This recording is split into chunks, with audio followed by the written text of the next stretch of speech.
You know the name Seiko, right? Of course you do. You've probably seen it on the wrist of, I don't know, a CEO, a deep sea diver, maybe even your own dad.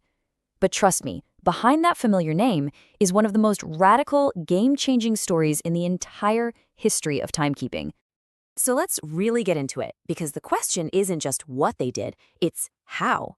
How on earth did a small clock repair shop from Tokyo manage to take on the centuries-old Swiss watch industry and completely rewrite the rules for everyone?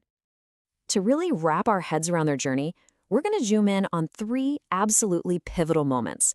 How it all started, the year they basically turned the watch world upside down, and then the moment they created something nobody had ever seen before. Okay, so our story kicks off where a lot of great ones do, with one person's vision. We're talking about a 21-year-old entrepreneur named Kentaro Hattori, and the year is 1881, in Tokyo.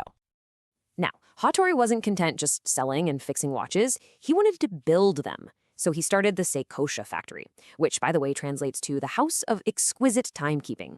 Talk about ambition. By 1913, he did it. He produced Japan's first ever wristwatch. But then, total disaster. The 1923 Great Kanto earthquake completely flattened his factory. I mean, just gone. And yet, in this incredible display of pure grit, he rebuilt it and just 1 year later launched the very first watch with that now famous name on the dial, Seiko. So after they really nailed down how to make great watches for their home market, Seiko started looking outwards. The new goal? It was simple, and it was bold. Prove that a Japanese watch could go toe-to-toe with, and maybe even beat, the very best in the world. And this was their global debut, their coming out party. In 1964, as the official timer of the Tokyo Olympics, Seiko got to show off its unbelievable precision to the entire planet. All of a sudden, they weren't just a Japanese brand anymore. They were a serious world-class player. This slide really just lays it all out, doesn't it? Back in 1960, they launched Grand Seiko with one single-minded mission: build the best watch in the world, full stop. They took on Swiss heritage with this ferocious obsession for accuracy, and they challenged European luxury with their own distinct Japanese design, like the Zaratsu polishing. This is a technique that creates a perfect, distortion-free, mirror-like finish on the watch case.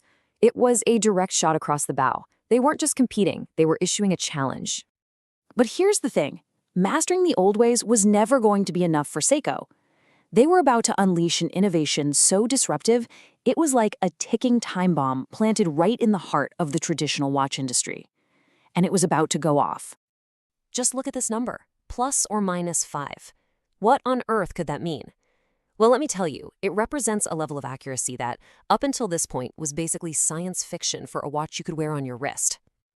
That was the accuracy of the 1969 Seiko Astron, the world's very first quartz watch. We're talking about a deviation of just 5 seconds, a month. Now, to put that into perspective, the absolute best mechanical watches at the time might lose that much in a single day.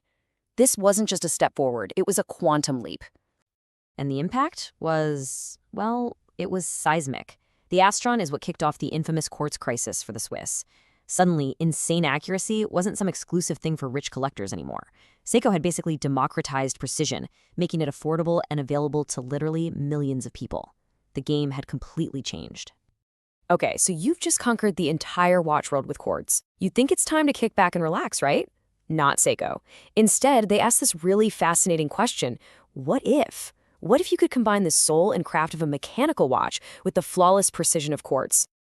And the answer to that question was spring drive. It's just genius. Okay, so it's powered by a mainspring, just like a classic mechanical watch. But, and here's the magic, instead of a ticking escapement, the energy from that unwinding spring generates a tiny electrical current. That current powers a quartz crystal, which then regulates the speed with near perfect accuracy. And the result? Oh, it's mesmerizing. You get a seconds hand that doesn't tick, tick, tick. It just glides, one perfectly smooth, completely silent, continuous motion. So fast forward to today, and the Seiko universe is just vast. You've got the Seiko 5 Sports line, which for so many people is the perfect gateway into mechanical watches. You've got the Toughest Nails Pro Specs line for serious adventurers. Then there's the exquisite Grand Seiko, which goes head-to-head with the very best from Switzerland. And at the absolute peak, you have Crador. We're talking pure, handcrafted works of art.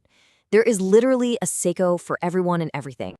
So what's the common thread here? What's the one thing that connects that humble little repair shop from 1881 to the global powerhouse we see today? It really all comes down to a core philosophy. It's this concept right here, vertical integration.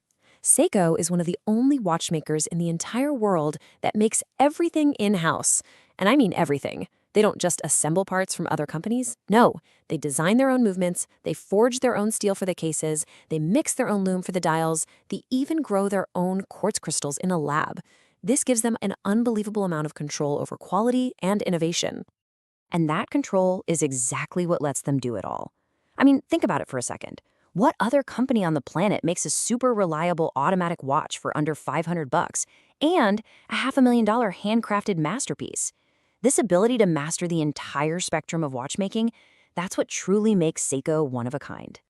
Which, of course, brings us to a final, really interesting question for today. For a company that has spent over 140 years perfecting the beautiful mechanical art of telling time on your wrist, what's next?